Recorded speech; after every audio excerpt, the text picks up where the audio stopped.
Everyone eats out every day, but people don't think about how food arrives on the plate. This is Grounded, and I'm Lauren Mitchell. Join me as we delve deep into the challenges, expertise, and experiences of professionals and innovators in the food service industry. Grounded is powered by the Buyer's Edge Produce Division. Our mission is to provide innovative solutions and excellent service to food service operators.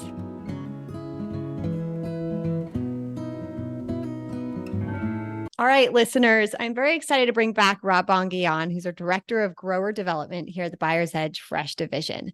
Rob works very closely with our grower partners, and more specifically in the tomato category. He speaks constantly with the farmers down in Mexico.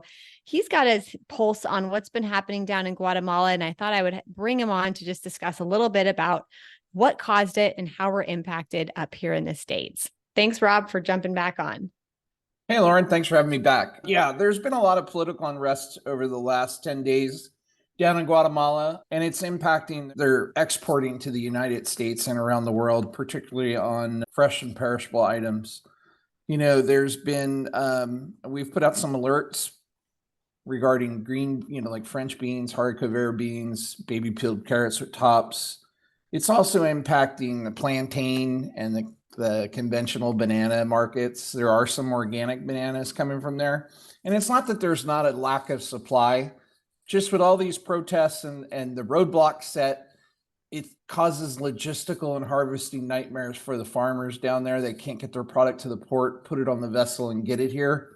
So now you're going to have, possible shortages here in the United States, particularly on the East Coast for the next couple of weeks.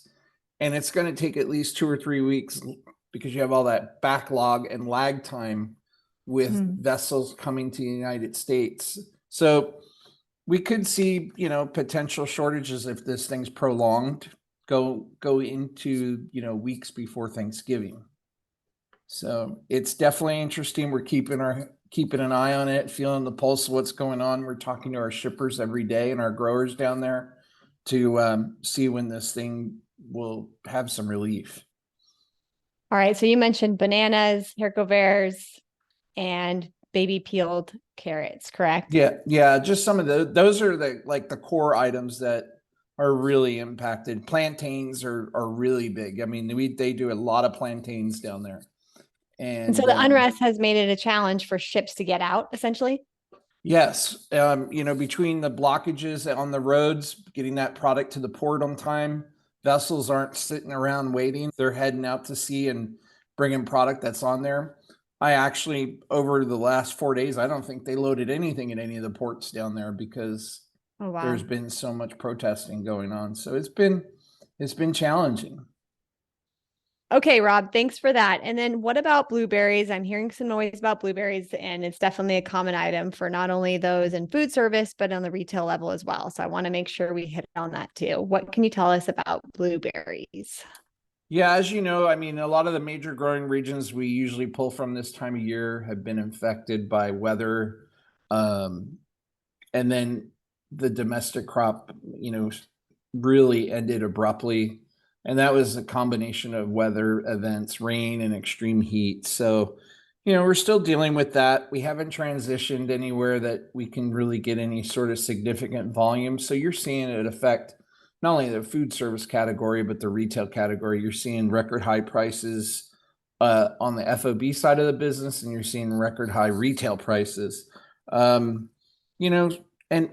supply is going to be very short, probably until well into November, maybe the 1st of December, till we see some sort of relief.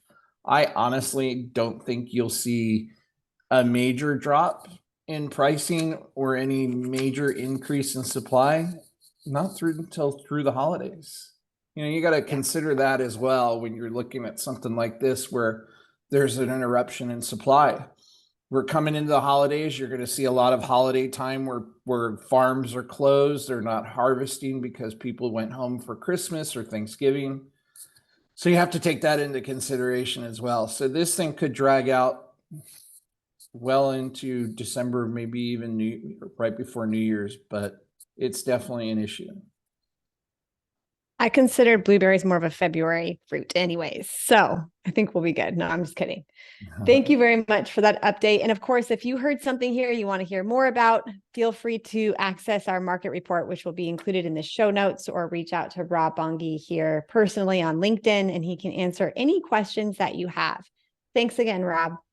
Thank you, Lauren. Have a great day. Right. I'm excited to bring this conversation to the table where we go straight to the field level and learn more about the buying and selling for traditional row crop product. These commodities include romaine, iceberg, green leaf, broccoli, and cauliflower, just to start. There's many brands, as we know, in this part of the industry, many of which have been specifically in the Salinas Valley for over 100 years.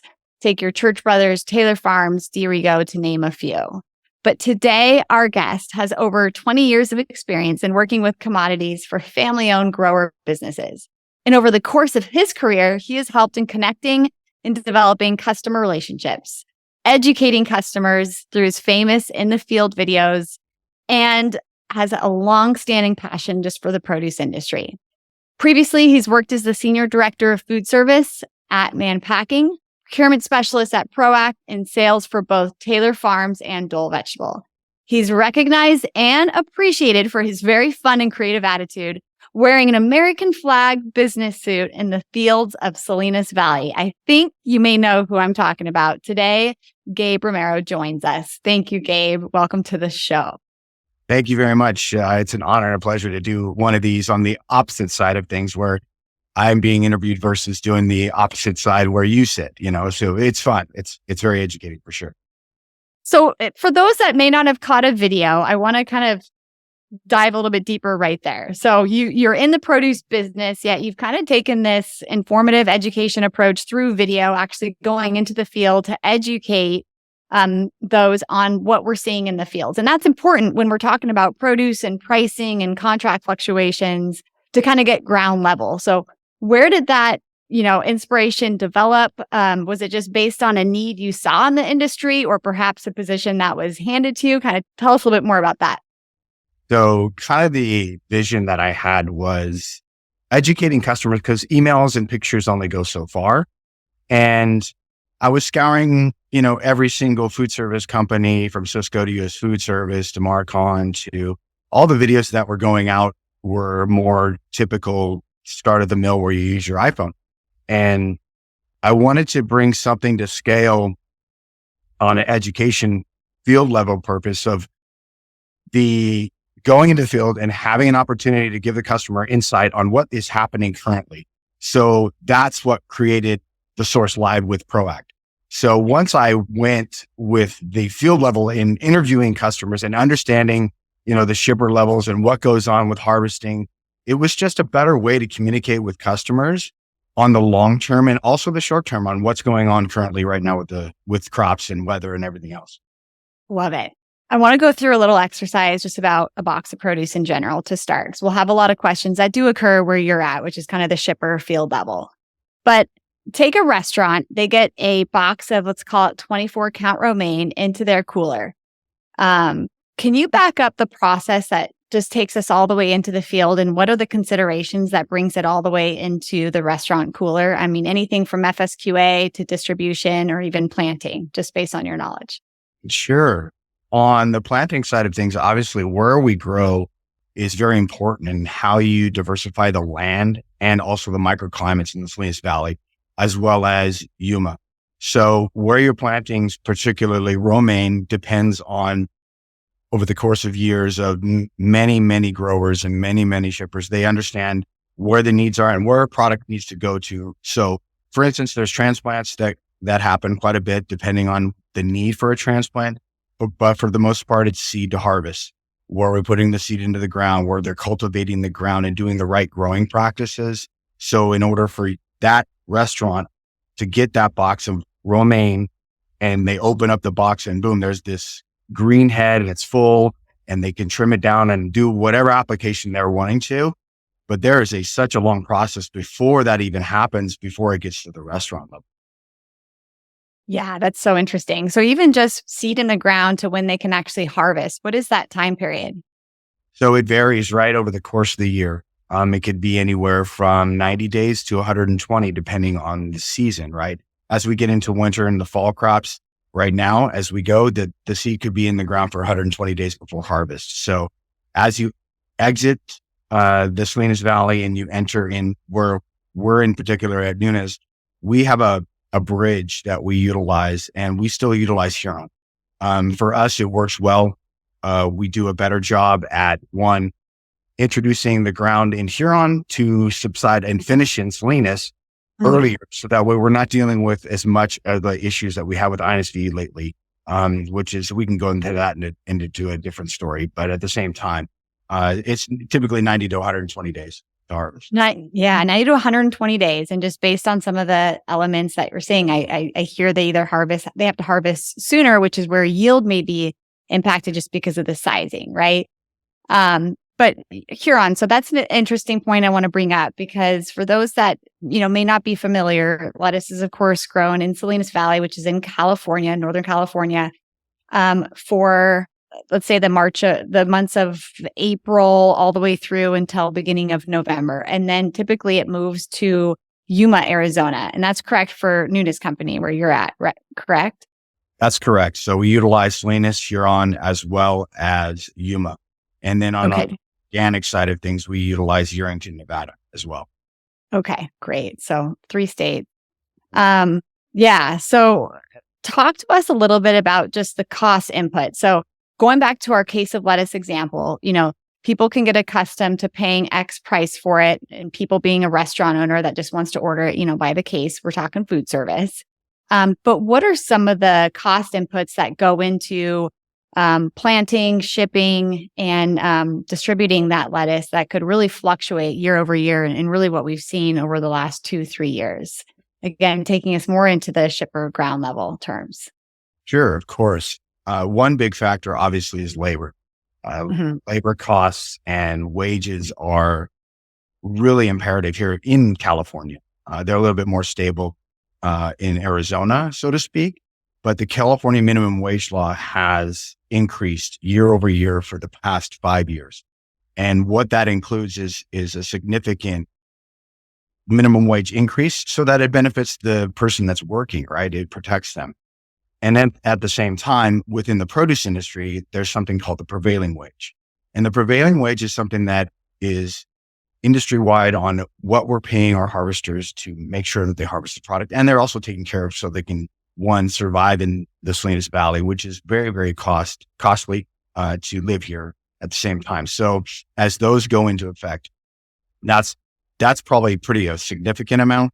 And as over the course of many years, seed costs, water, to fertilizers, to anything of that nature, significant increases have happened even since COVID. The inflation factor that goes nationwide has really taken effect on all aspects of the supply chain. That includes cardboard, that includes plastics, that includes anything of that nature that really, really adds up over the course of time. And I totally understand, as a restaurant owner and also as a big corporation, you're looking to cut costs down so that you can be competitive in the marketplace when someone wants to come into your restaurant and have a salad or have that burger or have that meal that they're looking for that's going to be price conscious to the consumer as well. So that goes into play as well. Yeah. So speaking from that perspective, you have someone who's price conscious, but also, they want to elevate the flavor that's on the plates, and they want to be, conscious of quality. What do you think it takes to procure the best and ensure, another thing is just ensuring supply, right? So from your perspective, if you're in that hot seat of being the purchaser for fresh produce, and specific lettuce is maybe your top item on the menu, what does it really take to procure the best?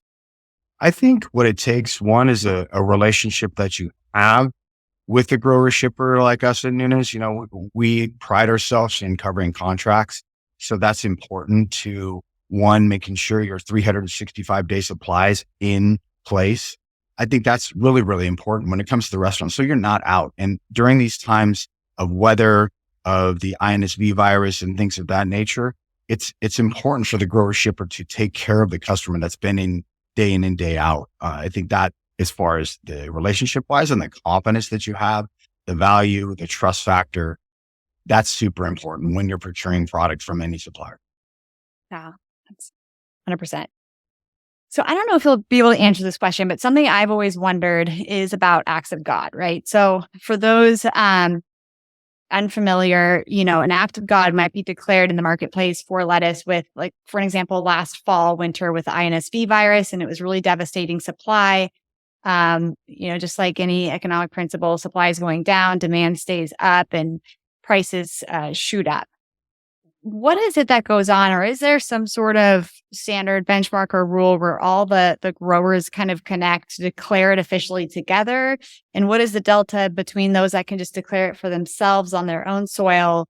What is the process behind kind of what goes on to really declare what we again call like an act of God on a commodity? So on our side, it's something that's completely and 100% out of our control.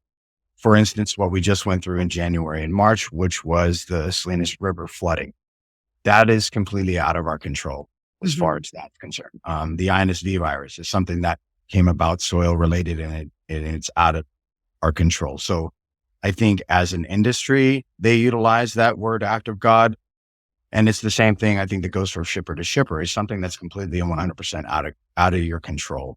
From crop devastation to drought to anything that comes to play when it comes to weather factors, that's something that's out of your hands as well. Mother Nature obviously controls it. And as you can see across the world right now, you have different weather aspects that are coming. You have the hurricanes that are hitting differently. You have a lot of different type of weather patterns. So it's not consistent anymore. So year over year, it changes. I mean, the Farmer's Almanac, you got to throw that out, because right now you're talking about anything goes for weather. You see hurricanes coming across where they never hit before. They haven't hit in 82 years. So things of that nature, I think that's pretty much an act of God. As a grower, what would you say is the biggest obstacle you've seen in the market over the last few years? I think the biggest obstacle, I think, for instance, is labor. Labor is extremely difficult. As you have the older labor that's been here for quite some time, they're used to packing. Well, that gets to a point where they're going to retire, and their children have learned that's not what they want to do. They don't want to bend their backs all day long, 8 hours a day, picking things. So it becomes extremely difficult, at least in the United States, to have that longevity or that succession plan of labor behind who's already here. Therefore, we utilize H2A. We have housing in Veranda they put a few years back that develops a program that brings people across the border from Mexico, from different areas of South America, so that they can come in and they can work here, and we provide housing for them. We provide meals for them, and that adds to cost as well. But I think that significant labor force has been dwindling year over year. And I think that's the major player. As we move in future wise, I think innovation is really, really super important, and automation. So when you're looking at the labor, people that want to work and that in the field, I think, the automation is pretty important, I think, from every supplier's base. So it's looking at that. Yeah. So you kind of hit on my next question, which is, do you see labor being the same obstacle for the next 5 years? Would you answer it any differently in terms of what do you foresee to be our greatest challenge in the next 5 years, even speaking to automation and how that may impact things? Yeah, I would have to agree. Labor is pretty important. I think if you don't have the labor, you can't harvest any of your crops. You can't provide the customer 365-day service of that box of lettuce. And as things move forward and as regulation gets tighter with anything else, I think obviously we're in the forefront of trying to make sure that our H2A program is viable, and that it's super important to us to make sure that we have that labor so we can survive. Well, looking back from when you started your career, what do you believe to be the greatest improvement within just supply chain as a whole?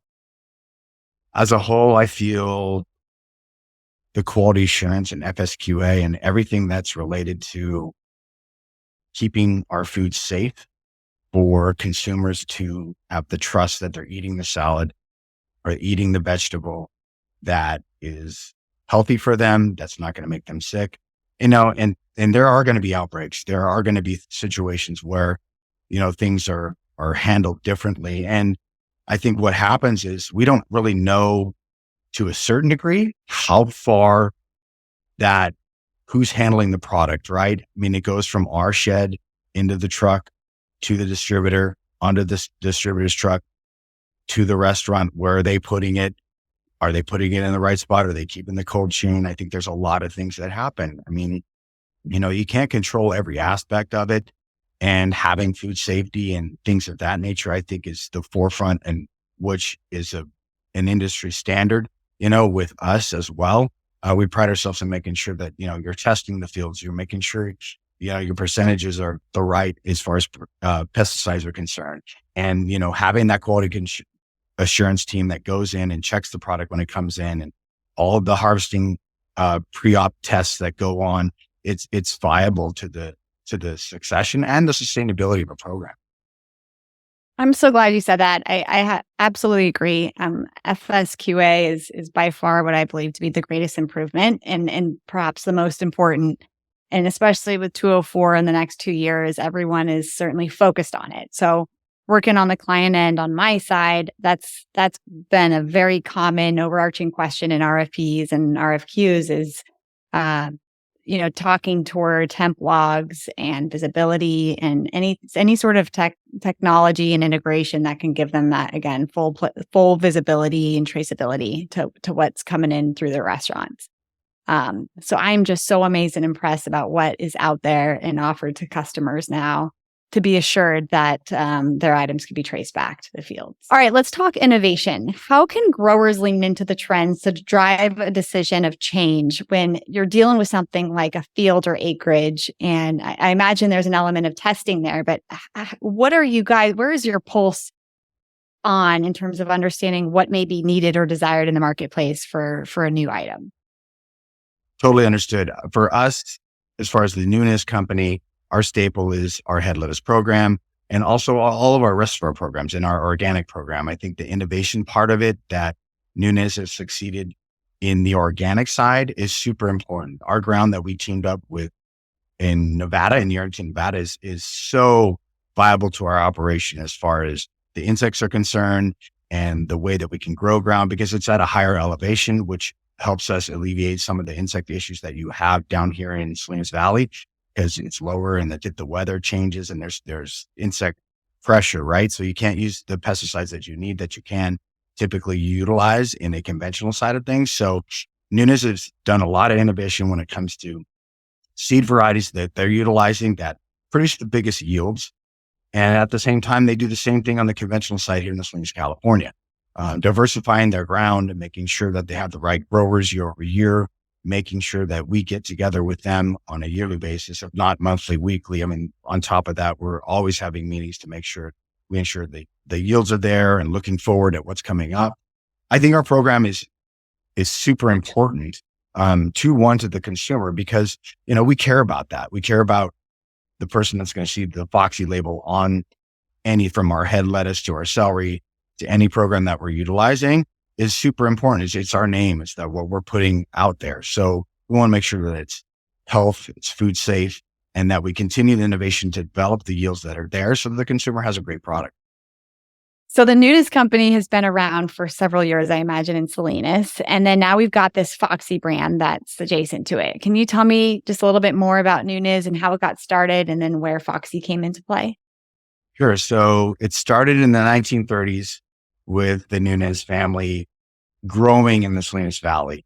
And the Foxy brand didn't start until 1976, where basically we started the Foxy brand. So that's what you see on the box. That's what you see. That's cultivated the quality, the family essence, the importance that they have with the innovation and the stewardship of the land. Really, really, that's where it starts, right? It goes to the cultivation and the growing practices and making sure that we're doing the right things for the ground. So there's a succession plan year over year, so you can come back and harvest and have product for the nation and for the world. Yeah, I think you answered my next question, the values that Foxy's grounded in. It sounds like just environmental stewardship, but maybe there's another one that might come to mind as well. Yeah, I think, our word stands alone. I think, what we say to a customer and what we provide, the service level and the relationships that we go through. I'm sure there's going to be hard times. There's going to be here and there where products are going to get extremely difficult and tight.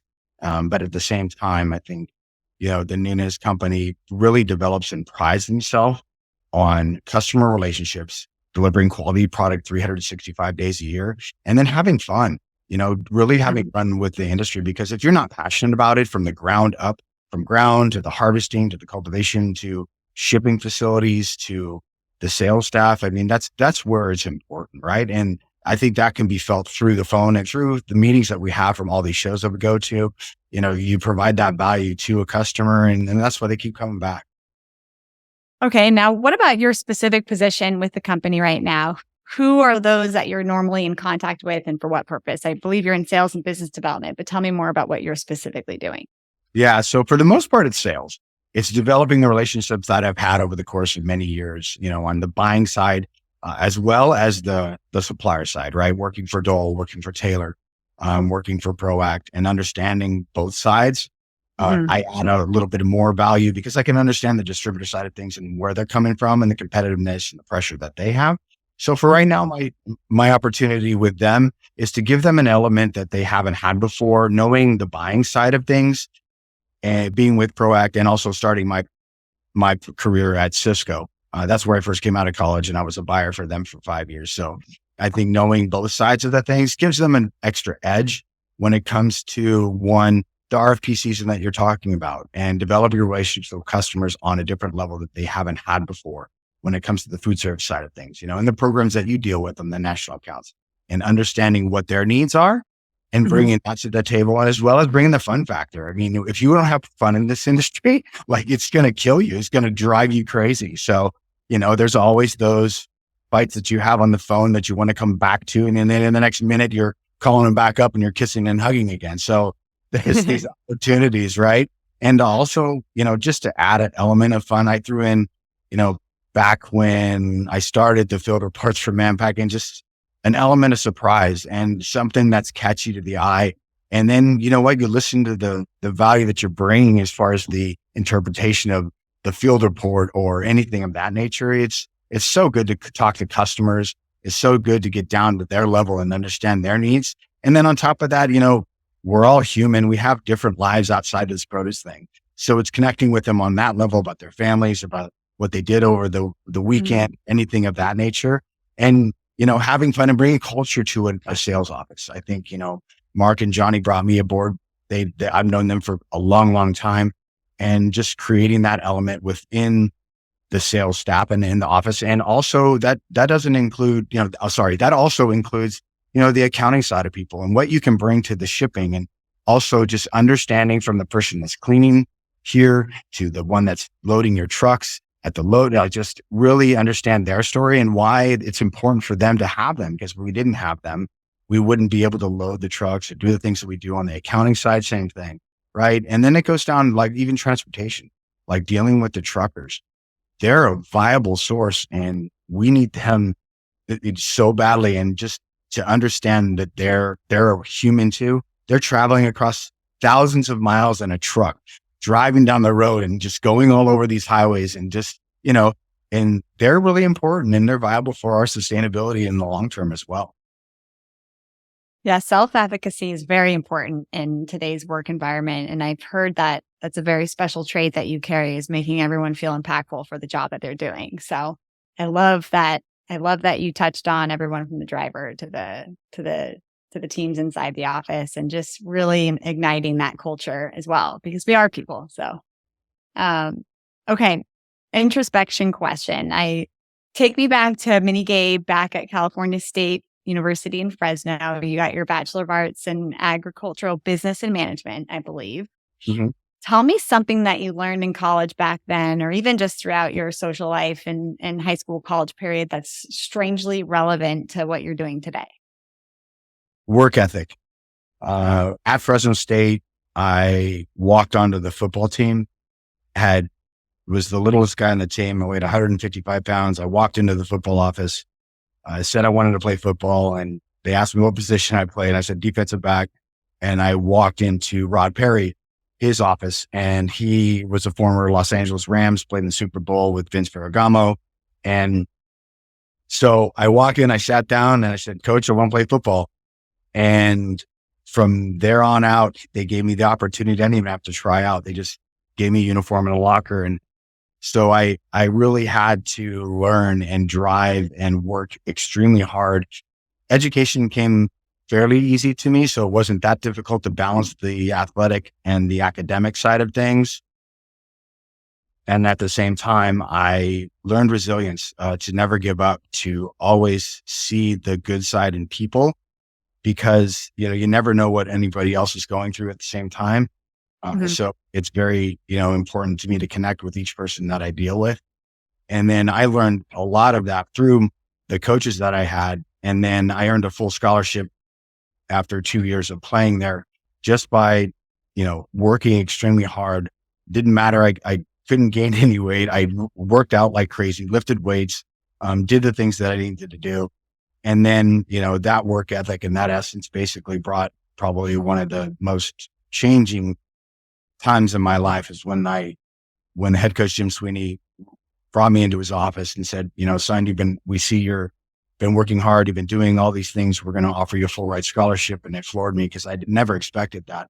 I had to work in the summertime to make my money for college and do all that kind of stuff. So self-resilience is something that I think is one of the core values and standards that I have in my life that I've delivered, over the course of my career. You got to be resilient to be in the produce industry. Definitely. Tackle challenges. I love it. Taking chances, work ethic. It's good stuff there. No. All right. So before we close out, I always finish with someone I call rapid fire questions, just kind of off your hip, first answer that comes to mind. What is a daily habit that keeps you grounded? Meditation. Love it. What tool or strategy in your workday saves you the most time right now? It's called NET, no extra time. So what I utilize is, if I am walking or if I'm working out, I will always make sure if I have a phone call or if I'm doing something else, it's not necessarily a multitask where you can't focus on things. It's really, really utilizing your time for things that need to be done, because we can all be overwhelmed with the amount of work that you have and the emails build up and all the pressure. Mm-hmm. But when you realize that you really do have time in the day that you might not have, that you think that you don't have, that you really do, by really, really diving into the NET time, the no extra time. For the next generation of supply chain or procurement professionals, what is your best secret that you're willing to share? Secrets. I don't know. I got to keep them to the hat. That's your brand, right? That's your value that you bring to the company. I think advice for the next generation is to utilize relationships. Email only goes so far. Pick up the phone and talk to somebody, because people want to be heard. They want to be talked to. It's just not the produce industry. They might having a bad day. They might need that phone call. I think for the most part is understanding that get outside yourself, get outside your comfort zone, and really, really try to push yourself beyond that. How about any mentors in the business? Who's been a mentor for you and in what way? Wow. Mentors. I've had several in each stage of my career. From Cindy Nunes when I was working for Dole, who drove me as a young individual to make sure that I was calling customers and doing that work ethic. And then working for Bruce Taylor and Alec Leach and Tom Bryan, and that Taylor group is amazing, and understanding how they developed and worked hard from ground up. I mean, Bruce developed a whole food service company out of just taking the risk and going for it, and really, really never giving up and driving. And then when you get to ProAct, you had the likes of Max Yater and Joe Cimino and Mike Gorsica, and just a plethora of distributors that have so many great individuals that you learn from, owners of the company and anything of that nature. So I try to soak up everything from everywhere. Being at Mann Packing, which was owned by Del Monte at the time, and understanding from the chairman of the board to MA, the current president, to the other presidents that they had, and just listening to what they're going through and their advice and how they handle business.